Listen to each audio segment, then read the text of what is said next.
मैं ठीक आ तू सुना कादी रैसिपी मटर कचनाल दी ते एह् केह्ड़ा कोई औखा कम्म ही किन्नी कचनाल ही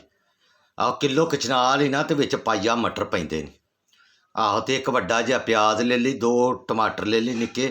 ते अदरक लसन दा पेस्ट होंदा ना अद्धी क चमची जां छोटी चमची पा के चंगी तरह भुन लैना जो भुज जावे फिर उदू बाद मटर ते कचनाल पा के ना भुनना फिर पानी दा छट्टा मार के दो कुछ चमचे बिच दही दे पा देने ने ते थोड़ा जिहा चमचा मारना वे ते फिर दम दे देना आ दही दी वे तो कसैला नहीं ना हुंदा आ दस्सेआ ते है वे एक प्याज ते दो टमाटर ते कादी क्वांटिटी कित्थे दसनी यूट्यूब चैनल दे उत्ते नहीं असी ते इंजे दाजे ना पकानियां होए मर जावां नी चित्तर चारली तू किड्डी हुशियार